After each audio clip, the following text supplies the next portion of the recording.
one of the great lines in Megillat Esther, in the Megillah, the scroll of Esther, is when Esther is fighting with Mordecai, literally saying, Mordecai is saying to her, "You go talk to Achashverosh. Our people are going to be killed by that guy, Grager guy."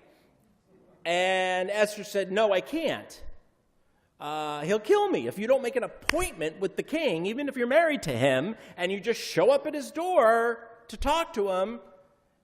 You're in big trouble. It's like Game of Thrones. You know, they'll just throw you in the dungeon, and a dragon will come down and you know." So, did I actually just make that sound from the Bima? You know, I turned 50 this week, so I probably will be making that sound a lot more in the coming years. By the way, just as a brief, fruitful aside, when someone turns 50, and I don't know, maybe 200 times this week I heard this, and you say to them, "Welcome to the second half," i.e., you have more days behind you than ahead of you. I didn't know how to take that. I have to say it was confusing. Is that a blessing? Is it a curse? I don't know. Okay, back to Esther. Welcome to the other side. Welcome to the second half. What is it with people? Anyway, but I am 50. So Esther says to Mordecai over and over, "I can't do it." It was sort of like with Moses and God at the burning bush, where Moses doesn't want to go and speak to the Pharaoh. It's that similar anxiety that she has. And Mordecai, her uncle, keeps yelling at her, "No, you must go. You must confront Achashverosh." And he says to her a very powerful line. This is the line I wanted to remind you of.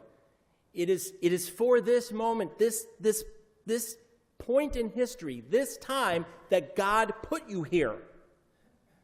Right? Remember that line? I mean, Esther, you're the one. You're it. It's for this moment that God put you on this earth. And of course, spoiler alert, she goes and speaks to Achashverosh, and Haman and his children get hung, and we live happily ever after. Let's eat. So I was thinking about Esther because this week, and Purim, and everything that is happy about Purim also has tragedy to it, right? The whole story has a tragic element, and that is anti-Semitism. As it turns out, anti-Semitism is not dead. I heard a wonderful, wonderful talk. I don't know, how many of you follow on YouTube the 92nd Street Y channel? How many of you watch the videos from the 92nd Street Y? Did you see the one this week with Deborah Lipstadt and Barry Weiss? Does everyone know who Deborah Lipstadt is? Does anyone not know who Deborah Lipstadt is? Okay. Ironically, or maybe not, her middle name, by the way, Deborah Lipstadt's middle name, Esther. Deborah Lipstadt, long story short, because I know that you have dinner plans, Deborah Lipstadt is the Esther of anti-Holocaust deniers. Okay, she got sued in Great Britain 20, 30 years ago for outing a scholar, for outing John Irving for his Holocaust denial. And because of that, in England, you can get sued for libel, slander, just by saying stuff that's true, that John Irving was a Holocaust denier. And she got sued, and she was teaching, and she still is on faculty at Emory. The movie that was made with Rachel Weisz a couple of years ago was based on the book about her trial. Denial, thank you very much. I'm so good. This is a group effort tonight. Thank you, people. I didn't write these at all in my notes. And so Deborah Lipstadt is the Esther of our times because she actually not only won her case, or didn't lose as it turns out, but really put at the forefront of the conscience of the world that such a thing as Holocaust denial exists, that it not only exists, but it is rampant in certain parts of the world, that the elders of the Protocol of Zion and literature such as the Elders of the Protocols of Zion, which is, of course, the most anti-Semitic publication of all time other than Mein Kampf, which shares our Jewish value, desire to rule the world through banks, specifically through banking institutions. She's the one who brought that to the forefront. And she's a heroine. And any Jew who doesn't think Deborah Lipstadt, now that you know, look and watch the 92nd Street Y interview where Barry Weiss, a columnist for the New York Times, a Jew from Squirrel Hill, Pittsburgh, who we're going to try to get to come during our 100th celebration, as we're going to do a program throughout the year called the Centennial Scholars. And she's a very young, hip, brilliant writer. And they had an interview. And it was very sweet at times because there's so much admiration. Deborah Lipstadt's probably in her 70s now. Barry Weiss is in her 30s. And to watch these two strong, articulate, brilliant Jewish women have a conversation about Deborah Lipstadt's new book. Again, she's still at Emory, on anti-Semitism, was fascinating. If you have an hour and 10 minutes, please, after Shabbat, go on YouTube and watch the conversation. And it just turned out that, without knowing probably during the planning stages, that as we all know, this last week, over the last couple of weeks, one of our new congressional delegates from the state of Minnesota said and tweeted a very, very anti-Semitic statement. It is a congresswoman by the name of Omar, who tweeted something regarding, she is, by the way, a massive supporter of boycott, divestment, and sanctions, which is an anti-Israel group to boycott Israel. Congresswoman Omar wrote in a tweet that condemnation of AIPAC, a statement or two about how the Jews control the U.S. government, how the United States government is afraid of the Jewish community and afraid to condemn or criticize Israel for anything, and wrote in quotes, "It's all about the Benjamins, baby," an anti-Semitic slur against the AIPAC Jewish coalition, basically saying that our dollars, Jewish dollars, go to fund and influence pro-Israel activism on Capitol Hill, that AIPAC is basically not just a pro-Israel lobby, but that we pay people off as Jews and as supporters of AIPAC to vote in favor of Israel. That aside, you know I'm a Democrat. And I want to do something important tonight, and I hope that I can, and I don't mean this in an arrogant way, I hope I can model for you what I think we all need to do. I'm not here to condemn the other side, because what we saw this week is it's anti-Semitism, it's bigotry, it's racism when the other side does it. When our side does it, it's not. That's some of what we saw this week. What I would like to do is to model for you how despicable it is at times when your own side messes up, and that it's okay to say that your side is wrong too. I want to quote a couple things from Michelle Greenberg, another columnist, Jewish columnist for the New York Times, and I want to tell you what is so insidious about what's happening in our country and hopefully model that it's okay to criticize your own team. And that, in fact, as Jews, we are commanded two separate things. Number one, we have to see the God in each other. We have to accept the notion of Tselem Elohim, that we are created in the image of God, and we have to see that in the other people, even the people we don't like so much. We have to. And number two, in the book of Leviticus, as it says in the good book, we are also obligated to argue against people we love, people we care about, people who are on our team. We are commanded to criticize and even at sometimes get angry with our own. And that both, while paradoxical, are necessary in living a life. Let me tell you what Michelle Greenberg did, and then I'm going to criticize it, and I'm going to tell you why I think we all need to do a little bit more criticism of our own team. She writes, this is just a couple things. It was called Ilhan Omar's Very Bad Tweets. That was the name of the argument. I want you to read, your homework assignment is to read this article and then to watch Deborah Lipstadt and Barry Weiss and talk amongst yourselves. She says one thing, a couple of things in the beginning that I very much agree with. She says, she starts out by doing this equivocation thing that everyone seems to do these days. This person said this, and therefore they're not allowed to condemn this person because once upon a time, right? So let's all be adults. Let's not be like our political leaders. Let's take that part out. She said, consciously or not, Congresswoman Omar invoked when she said this thing about the Benjamins, about the $100 bills, about how Jews spend money to get people to support Israel.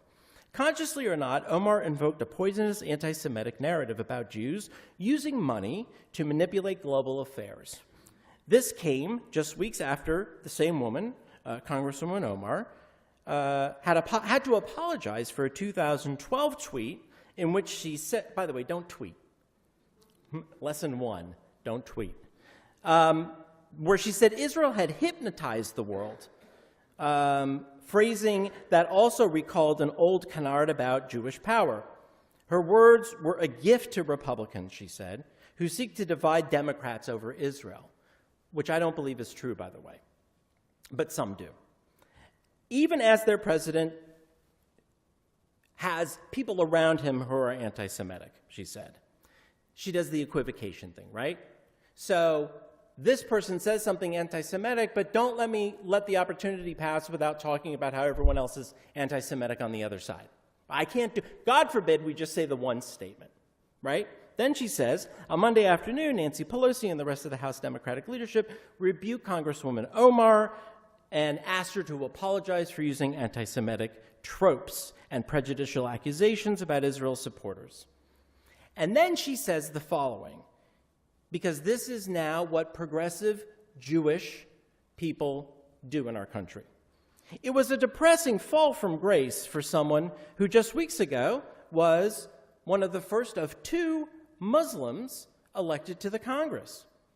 Omar herself has been subject to vicious Islamophobic smears and has also come under attack for supporting BDS, which Michelle Greenberg defines as an organization that seeks to use economic pressure to secure Palestinian rights.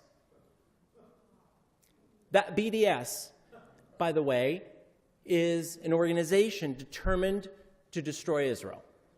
Okay? But I want you not to get angry at me for bringing this up, because this is where Jews in their 30s and 20s, and some in their 40s in the United States are at right now, whether you like it or not. So you have to accept it. Well, you don't have to accept it, but it exists. She then goes on to say that Michelle Greenberg tweeted, that it was careless and callous for her to say these things and to tweet these anti-Semitic slogans and to do so via Twitter. And then how she was attacked on Twitter for retweeting things saying that Omar was an anti-Semite. But then she does this thing that the progressive Jewish world is doing these days. At the moment when activists have finally pried open a space in American politics to question our relationship with Israel, it's particularly incumbent on Israel's legitimate critics to avoid anything that smacks of anti-Jewish bigotry. And the idea of Jews as global puppet masters using their financial savvy to make the Gentiles do their bidding clearly does. In 2017, she goes on to say, there was an organization that describes how in the Protocols of the Elders of Zion, which I talked about before, that 100-year-old Russian forgery purporting that our plan is to take over the world, that Jews are depicted as shadowy figures with a lot of money top-level access, ready to betray the nations of our residents and our neighbors in service of an unseen authority. And I'm going to stop there. This article, this op-ed, made my blood boil. The one thing Deborah Lipstadt said this week in that interview, in that exchange, that I thought was incredibly powerful, is the one thing that the ultra-right and the ultra-left have in common is their hatred of Israel and hatred of the Jews. White nationalists, neo-Nazis, and uber leftists can't stand Israel and can't stand the Jews. Why? And she had a very, much better than I can describe it, academic and historic presentation of this idea, because now Jews are powerful. When Jews were victims, we were okay. The world liked us. But when the Zionists came along and created the idea of the new Jew, a powerful Jew who would have arms and a country and a nation, they started not to like us so much, the world. The thing that Lipstadt says this week, and this is what I hope on this Shabbat for us to think about as we think about Esther, and we think about what is our role, why were we created, what's going on in our country right now, is that these extremes are sucking the air out of all of our arguments. Number one, AIPAC exists to support and uphold the only Jewish democracy in the Middle East. I would love for progressive Jews like Michelle Greenberg to try to live in an LGBT-friendly community, not in Israel. Go live in Jordan. Go live in Saudi Arabia. Go live in Libya and see how that goes for you. AIPAC exists and supports Israel because Israel is the only country that shares the values of our country in that entire region, number one. Number two is we have a wonderful relationship in economics and financial services, in security and cybersecurity, in agriculture. We share information and technology. And number three, the only country other than the United States that wants to rid the world of terrorism outside of the United States is Israel and our allies. To support something like BDS, which wants to destroy Israel by telling the world to remove all business, all financial transactions, all trade agreements with Israel as a way of suffocating Israel, calling Israel an apartheid state, which is very ironic given the neighborhood that they live in, is again a trope that is in and of itself not just anti-Zionist, but anti-Semitic. Lipstadt said something very fascinating, and it was the first time that she actually said it. You know how we have a little tension over saying, well, if you're anti-Zionist, you're not necessarily anti-Semitic? She said those days are over. Right now, in our world, not just our country, but especially in Europe, anti-Zionism and anti-Semitism are synonymous. The point, though, that I want to make tonight, and this is important, I got a lot of really nasty emails this week. See what the Democratic Party is. See who the Democrats are. See what's become of, these were directed to me, of you and your ilk. AIPAC, pro-Israel support is bipartisan. Ask any leader of any organization that is pro-Israel and pro-Zionist, and they will tell you that they support Democratic administrations and Republican administrations. At the dinner on Sunday night, we had our Republican senator and our Democratic senator, our Republican representatives and our Democratic representatives. It's one of the events where I feel very comfortable. I don't see it as right-leaning or as left-leaning. It supports Israel. We support Israel. But for someone within our party, on our team, so to speak, to say these words is worthy of our condemnation. I would ask those of you on the other team to maybe consider, when the shoe's on the other foot, and you know what's going to happen, to be as critical as I am of my party, as I am of my team. In other words, the one thing that I think we can all agree on is that we've spent a lot of time yelling at the wind, ending friendships, ending relationships, not talking to each other, having that weird elephant in the room and we can't stand it anymore. Guys, start the conversation remembering the mitzvah that you are to rebuke. You are to rebuke yourself and your team, but you're also to see in the other Tselem Elohim, someone who's created in the image of God. I am rebuking my team and this person who is and has said anti-Semitic slurs because it's dangerous, because it's evil, and because history has taught me that people like her, who even give apologies that I don't buy, don't want us to exist. Think of those words that Mordechai says to Esther. You were created for a moment like this. I know it's scary. It's scary for me to talk about these things with you because I haven't done it, but I'm 50 now. And this is not about arguing with each other. It's about saying Israel, the state of Israel is important beyond important. It is our dream. It is our lifeblood. But being Jewish is also our lifeblood. And I think it's time for all of us to think about what it means to be a Jew in the world that is growing against us. We have pressed the pause button on the history of the Jewish condition and on Jewish values and on Jewish integrity and on Jewish morality for the last 70 years. And I think it's time that we depress the pause button and remember what it means to be a Jew. We are comfortable. We have made it. We're doing great in our country. But never forget and always remember that it's like a thin layer of ice and it can crack. Whether the congressperson is a Democrat or a Republican or an independent, we have to call these people out when they say these things and not equivocate.